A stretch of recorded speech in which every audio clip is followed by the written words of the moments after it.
नमस्कार। हमारे खास कार्यक्रम गुरु संदेश में आप सभी का स्वागत है। आपके साथ मैं हूं सूर्या बरथवाल। वैसे तो दुनिया में हजारों कोर्सेज हैं, लेकिन सबसे ज्यादा कंफ्यूजन तब होता है जब आपको अपने किसी कोर्स का चयन करना हो ताकि आपका अपना फ्यूचर सेफ हो, सिक्योर हो। हमारा ये कार्यक्रम आपके लिए ही है। आज हम बात करेंगे कैसे इंजीनियरिंग और मेडिकल में किस तरह से अपना करियर बनाया जाए और कैसे इस सब्जेक्ट्स में आने वाली चुनौतियों से निपटा जाए।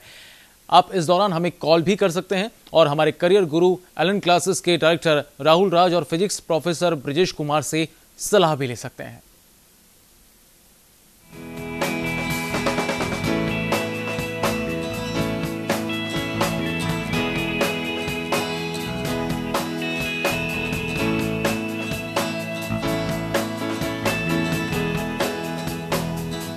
इंजीनियरिंग और मेडिकल में बेहतर रिजल्ट के लिए आज हर छात्र काफी तैयारी कर रहा है। छात्रों को इस तैयारी के दौरान कई सवालों के जवाब नहीं मिल पाते और इससे पीछे भी वो रह जाते हैं। यही नहीं, कुछ सब्जेक्ट्स की पढ़ाई छात्रों को कठिन लगती है, जिसमें फिजिक्स जैसे सब्जेक्ट्स तो छात्रों को डराते भी हैं। लेकिन आज हमारे साथ फिजिक्स प्रोफेसर ब्रिजेश कुमार और पटना एलन क्लासेस के डायरेक्टर राहुल राज जुड़ रहे हैं, जो छात्रों को उनकी हर प्रॉब्लम का सॉल्यूशन देंगे।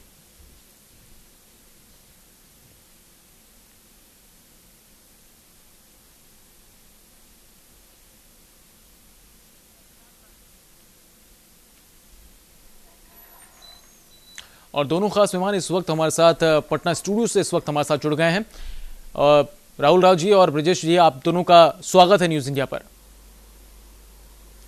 राहुल राव जी, शुरुआत में आपसे करना चाहूंगा, एलन क्लासेस किस तरह से बच्चों को गाइड करती है कि वो मेडिकल और इंजीनियरिंग के क्षेत्र में कुछ नया कर सकें? किस तरीके से इस कोर्स में कई चुनौतियां आती हैं, छात्रों की क्या कुछ परेशानियां होती हैं जो सबसे पहले सवालों के तौर पर पूछी जाती है?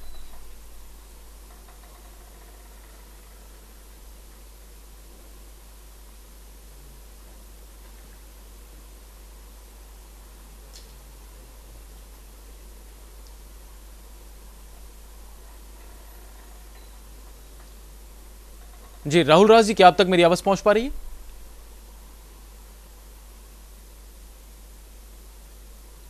हाँ, बिल्कुल बिल्कुल पहुंच रही है सर। जी राहुल जी, आपसे समझना चाहेंगे कि जब मेडिकल को लेकर कोई छात्र सवाल पूछता है, इंजीनियरिंग क्लासेस के बारे में कोई सवाल पूछता है, तो क्या कुछ वो शुरुआती परेशानियां हैं जिनसे स्टूडेंट्स को दो चार होना पड़ता है?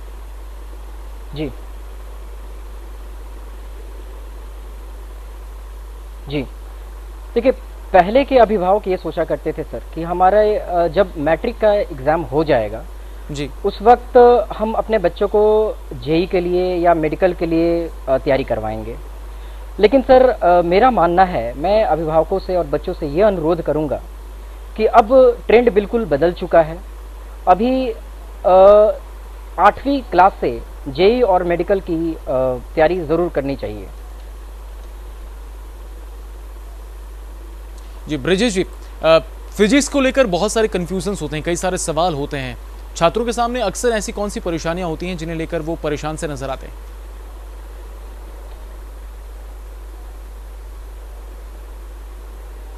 बेसिक कॉन्सेप्ट नहीं मिलता है। बेसिक कॉन्सेप्ट का अभाव होने के कारण फिजिक्स का सही गाइडलाइन नहीं मिल पाता है। बेसिक कॉन्सेप्ट का मतलब हो गया कि जैसे मैथ्स का जो प्रॉब्लम वगैरह आता है, मैथ्स का जो यूज होता है वो लोग नहीं कर पाते हैं और स्टार्ट कर देते हैं वो चैप्टर से, इसलिए वो प्रॉब्लम परेशानी आते रहता है।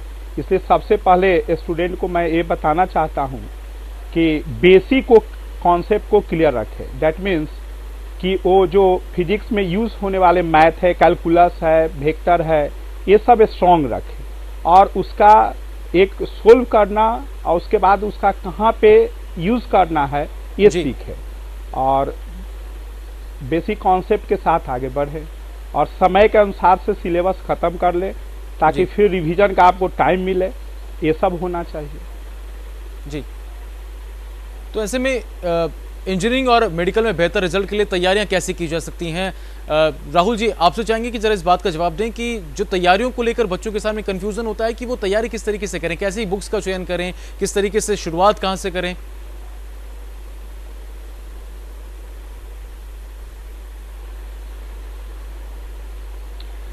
देखिए, मैं बच्चों से अभी यही बोलूँगा कि समय को देखते हुए, समय बहुत बड़ा महत्वपूर्ण होता है। समय को देखते हुए बच्चे नई चीज़ों पे ध्यान देना बंद करें जो रिवीजन के साथ बच्चे बैठें, रिवीजन्स को ज़्यादा वक्त दें। साथ ही बच्चों को मैं ये बताना चाहूँगा कि प्रेशर लेकर पढ़ाई ना करें, टेंशन फ्री होकर पढ़ाई करें। समय बहुत कीमती है, उस चीज़ों को ध्यान में रखते हुए बच्चे बिल्कुल पढ़ाई करें।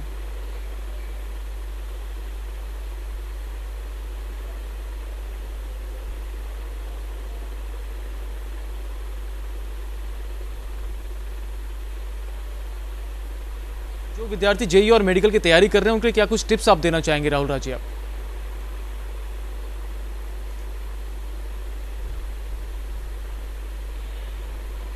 जो बच्चे अभी हाल में जेईई मेन का एग्ज़ाम हुआ, जो बच्चे जेईई एडवांस के लिए जो तैयारी कर रहे हैं, साथ ही जो बच्चे नीट के लिए तैयारी कर रहे हैं, उन बच्चों को मैं यही बोलूँगा कि नए चीज़ों को ना पढ़ें, अन्य बुक्स पे कंसंट्रेट नहीं करें, एक ही बुक को फॉलो करें।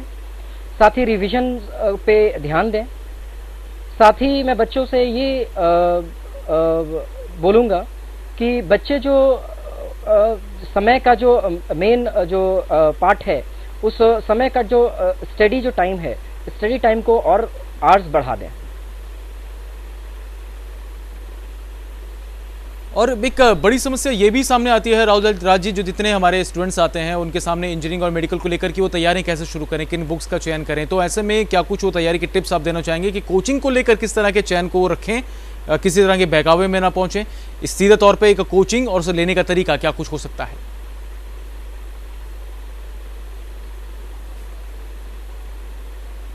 देखिए, सबसे अहम ये आता है जो हमारा सिलेबस होता है, बिल्कुल बच्चे पहले एनसीईआरटी को फॉलो करें। एनसीईआरटी सबसे एक इम्पॉर्टेंट बुक होती है मेडिकल्स के लिए और इंजीनियरिंग आईटी जेईई के लिए जी। साथ ही मैं बहुत लोग यहाँ पे रन कर रहे हैं, बहुत इंस्टीट्यूशन है, बहुत कोचिंग है। मैं अभिभावक से और बच्चों से ये गुजारिश करूँगा कि वो सही समय पर अपने जहाँ भी जिस भी संस्थान में वो जाते हैं इंक्वायरी के लिए, वो क्लियर होकर ये पूछें, फैकल्टी के बारे में पूछें, फैकल्टी के एक्सपीरियंस को चेक करें, फैकल्टी से बात करें, फैकल्टी से मिलें, इंस्टीट्यूशन के स्टडी मटेरियल को देखें, इंस्टीट्यूशंस और दूसरे इंस्टीट्यूट से क्या ज़्यादा प्रोवाइड कर रही है उस चीज़ों को अभिभावक देखें। इन सब चीज़ों को देखते हुए वो अपना नामांकन कराएं, नामांकन को कराते हुए अपना बेसिक से पढ़ाई को शुरुआत किया जाए। आपसे एक सवाल की जानना चाहेंगे, इस बीच अपने दर्शकों से हम अपील भी कर दें कि अपने क्वेश्चंस इंजीनियरिंग और मेडिकल को लेकर आपके कुछ हैं तो आप सीधे हमें कॉल कर सकते हैं। हमारे नंबर आपकी टीवी स्क्रीन पर फ्लैश हो रहे हैं, नंबर्स को आप डायल करें और अपनी बात, अपने सवालों को हम तक पहुंचा सकते हैं। ब्रिजेश जी, आपसे पूछना चाहेंगे, फिजिक्स को लेकर कई तरह का कन्फ्यूज़न होता है कि परेशानी होती है रटने में और परेशानी पढ़ने को और समझने को लेकर होती है, तो बुक्स के चयन से लेकर क्या कुछ वो चीज़ें होंगी, और या यूँ कहें कि पढ़ाई की शुरुआत अगर पूछी जाए तो फिजिक्स की कैसे की जा सकती है?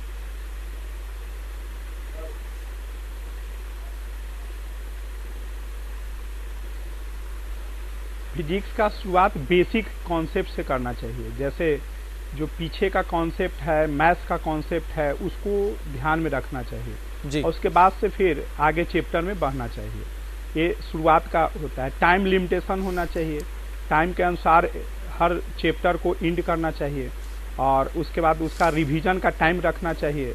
रिवीजन का टाइम रख करके और फिर हम बार बार उसको रिवीजन का टाइम रखें, कुछ टाइम ऐसा फिक्स कर लें जिसमें कि पीछे का ऐसे रिवीजन करते रहें और इसी से आगे की ओर बढ़ते रहें।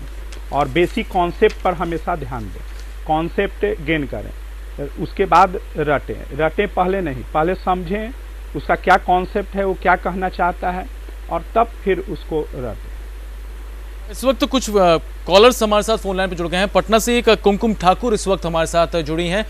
कुमकुम ठाकुर जी, क्या कुछ सवाल हैं आपके मेडिकल और इंजीनियरिंग को लेकर, आप सीधे पूछ सकती हैं। हाँ, इंजीनियरिंग लेकर के मेरा सवाल है जी। जो मेरा बच्चा मैट्रिक में इसमें 10th में है जी। उसके बाद उन लोग का प्लानिंग है कि 2 साल का कोर्स हम कोटा में जाके करें जी। तो क्या यह हमारे पटना में नहीं है पॉसिबल हो, उस टाइप से हो? अगर है तो बतलाया जाए कि हम कहाँ क्या कर सकते हैं, कैसे कर सकते हैं। जी, शुक्रिया कुमकुम जी फोन करने के लिए। राहुल राज हमारे साथ मौजूद हैं, एलन क्लासेस के डायरेक्टर हैं। राहुल राज जी, आपसे समझना चाहेंगे कि क्या बेहतर ऑप्शन बिहार में पटना के भीतर ही मिल सकता है इंजीनियरिंग कॉलेज को लेकर?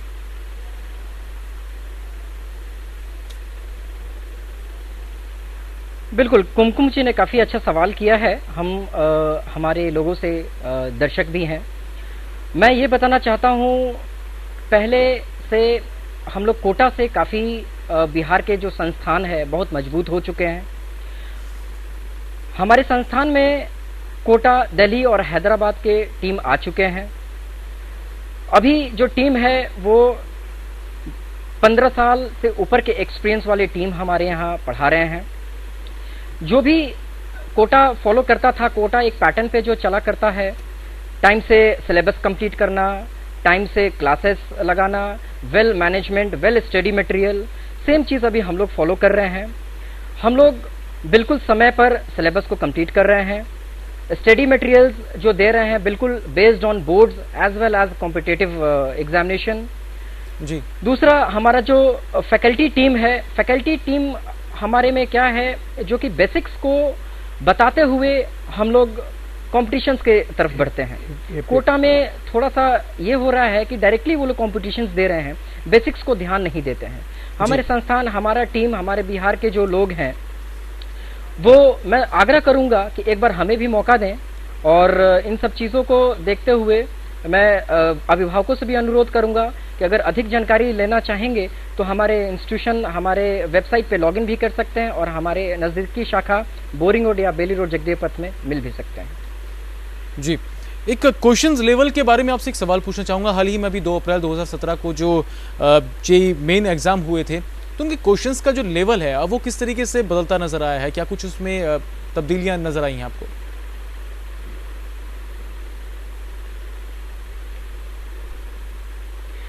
देखिए, पिछले साल की क्वेश्चंस लेवल की तुलना करें इस साल, तो क्वेश्चंस काफ़ी अच्छे रहे हैं। लेवल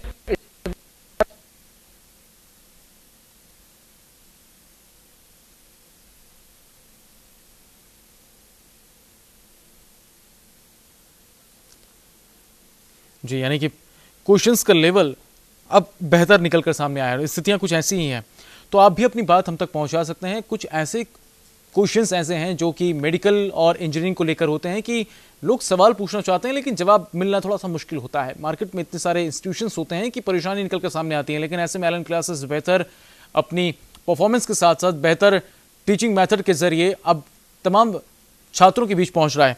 अब ऐसे में राहुल राज जी, आप जो कह रहे थे कि लेवल अब बेहतर हुआ है, वो स्टेटस अब क्या कुछ है?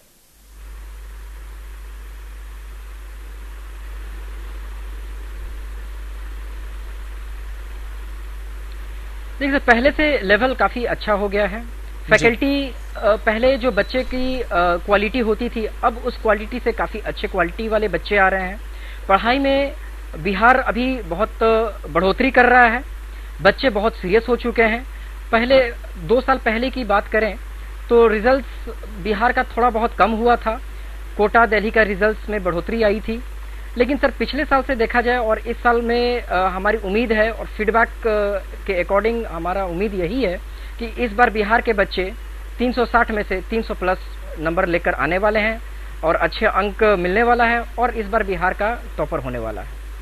जी, प्रोफेसर ब्रजेश कुमार जी, आपके पास आना चाहूँगा। फिजिक्स को लेकर जिस तरह की परेशानियाँ, फॉर्मूले याद करने में जो परेशानियाँ होती हैं, वो छात्रों के सामने सबसे ज़्यादा होती हैं। बेहतर आसान तरीका क्या कुछ है जिससे फिजिक्स के फॉर्मूले याद रह सकते हैं?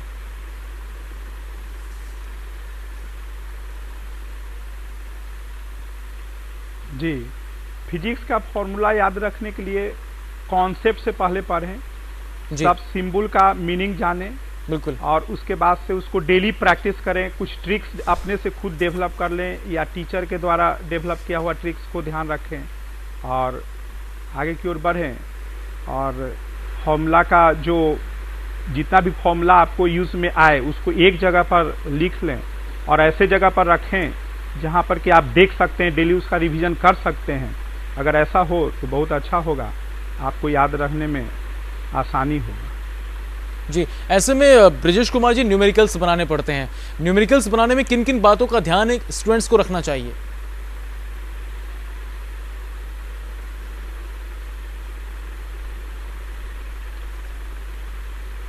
हाँ हेलो। हाँ, न्यूमेरिकल बनाने में स्टूडेंट को हम बार बार बोल रहे हैं ये बेसिक कॉन्सेप्ट क्लियर होना चाहिए जी। और बेसिक कॉन्सेप्ट अगर क्लियर है तो स्टूडेंट न्यूमेरिकल बना सकता है।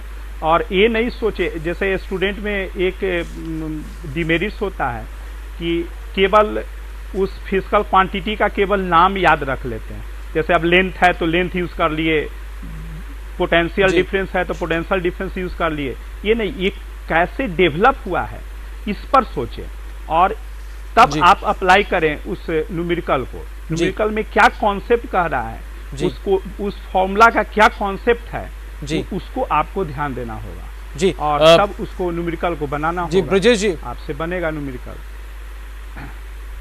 जी। और इस वक्त एक कॉलर हमारे साथ हैं, रामकेश। रामकेश, क्या पूछना चाहेंगे आप?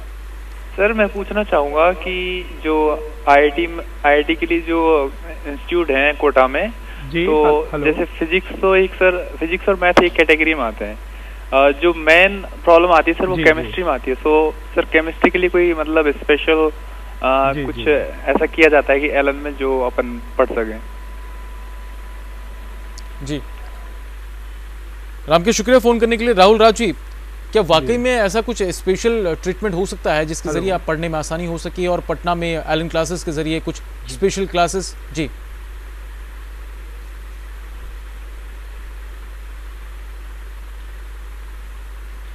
देखिए, काफ़ी अच्छा सवाल किया है इन्होंने।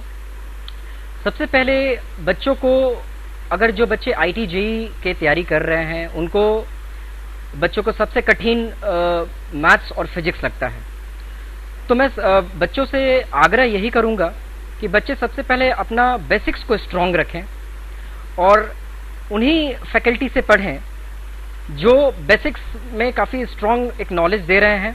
साथ ही साथ जो स्पेशल जो बुक्स होते हैं जैसे एच.सी. वर्मा, एनसीईआरटी, अरिहंत, इन कुछ बुक्स को फॉलो करें, काफ़ी अच्छा परिणाम होगा।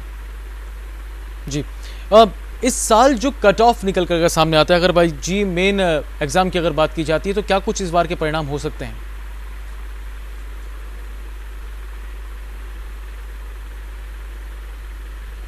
सर इस बार का क्वेश्चन काफ़ी अच्छा रहा है। तो कट ऑफ अगर जनरल की बात करें तो जनरल की कट ऑफ 100 से 105 के बीच हो सकती है जी। ओबीसी की बात करें 70-75 के बीच हो सकती है, और एससी और एसटी की बात करें तो 45 और 50 के बीच में कट ऑफ जा सकती है हमारी। जी, एक कॉलर इस वक्त हमारे साथ जुड़े हैं समस्तीपुर से, जितेंद्र हमारे साथ जुड़े हैं। जितेंद्र, क्या पूछना चाहेंगे अपना सवाल? Sir actually I want to know that sir physics थोड़ा डिफिकल्ट पड़ता है when we talk about maths. अगर मैथ्स के बारे में अपन बात करें तो सर वो इजीली फॉर्मूलेज होते हैं and something like that, but sir physics is a conceptual subject. So I want to know, sir, what is the extra thing that I want to do for the physics, so I can strong the basics of physics. जी, professor Brajesh Kumar ji, दर्शक हमारे साथ जुड़े थे, उनका साफ तौर पर कहना है कि बेसिक क्या कुछ फॉर्मूले हो सकते हैं जिनसे आसानी हो फिजिक्स को याद करने में, समझने में। जी जी,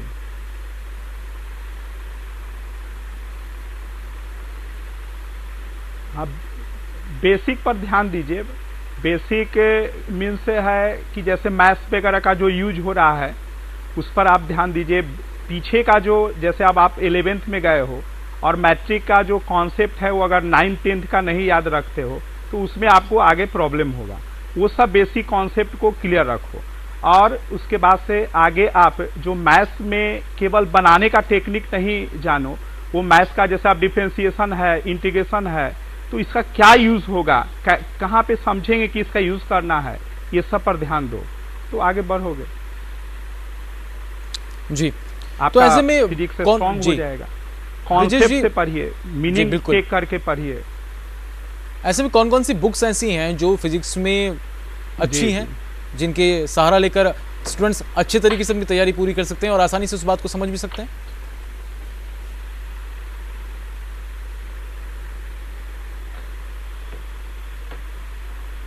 जी ब्रिजेश जी, क्या अब तक मेरी आवाज पहुंच रही है? मैं ये पूछना चाह रहा था कि वो कौन कौन सी बुक्स हों जिनका सहारा लेकर स्टूडेंट्स अच्छी से तैयारी कर सकते हैं? आवाज नहीं राहुल राव जी, आपसे समझना चाहेंगे कि एनईटी के अलावा एमबीबीएस के लिए अब कौन कौन से अब एग्जाम होते हैं जिनकी तैयारियां स्टूडेंट्स को करनी चाहिए?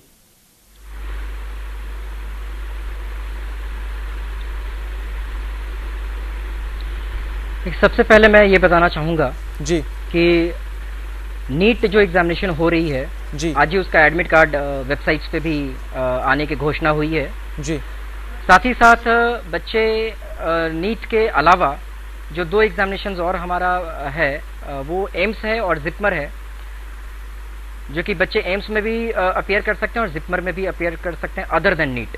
जी, तो क्या कुछ आप टिप्स देना चाहेंगे कि जब तैयारी स्टूडेंट्स कर रहे हैं अपनी, तो किन चीज़ों पर खास ध्यान रखें, किस तरीके से रिवीजन किया जाए, किस तरीके से फोकस किया जाए फॉर्मूलाज पे, और किस तरीके से अच्छी तैयारी, बेहतर तैयारी कम समय में ज़्यादा बेहतर रिजल्ट दे सकेगी?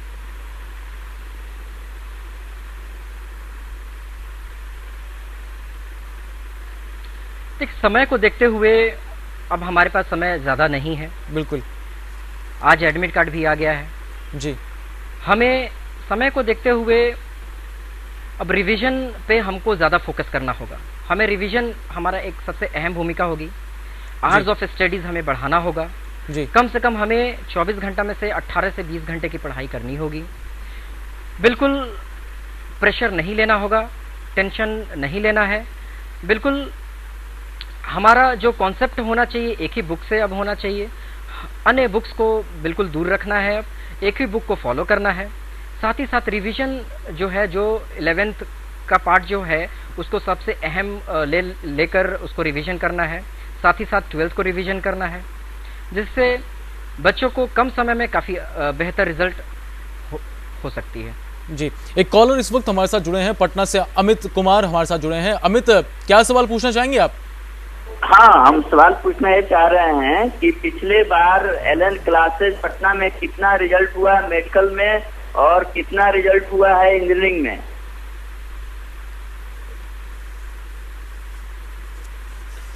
जी, हमें शुक्रिया फोन करने के लिए। तो राहुल राव जी, काफी अच्छा सवाल पूछा है राहुल राव जी ने। जी, जो हमारा जी काफी अच्छे सवाल पूछा है एक अभिभावक ने। बहुत दर्शक हमारे ये जानना चाहते हैं कि एलएन क्लासेस पटना में रिजल्ट्स की संख्या क्या होती है। सत्र 2012 से हम लोगों ने काफ़ी अच्छा रिजल्ट्स दिया है और 2016 में हमारा जो रिजल्ट्स था मेडिकल में, वो रिजल्ट्स 300 बच्चों में से 145 स्टूडेंट्स का, 145 बच्चों का एमबीबीएस में नामांकन हुआ है। साथ ही साथ जेई एडवांस में 300 बच्चों में से 76 बच्चों का हुआ है। साथ ही साथ जेई मेन में 300 बच्चों में से 147 बच्चों का सिलेक्शन हुआ है। जी, एक खास बात चाहेंगे कि जब स्थितियां ऐसी होती हैं कि स्टूडेंट्स के सामने अपने कोर्स के चयन के साथ साथ बेहतर एकेडमी कौन सी हो उसके चयन को लेकर तरह तरह कन्फ्यूज़न होता है, और ऐसे में जगह जगह की सलाह जो होती हैं वो भी कभी कभी भटकाने का काम करती हैं। राहुल राव जी, जो स्टूडेंट्स अभी 12th पास करके निकलते हैं, किस तरीके से वो अपने करियर का चयन करें? मेडिकल और इंजीनियरिंग के क्षेत्र में बेहतर संभावनाएं क्या कुछ हैं? किस तरीके से वो अपने करियर को आगे बढ़ा सकते हैं? क्या कुछ बूम ये इंडस्ट्री करने वाली है? चाहेंगे कि इसकी जानकारी भी आप हमारे तमाम दर्शकों को दें।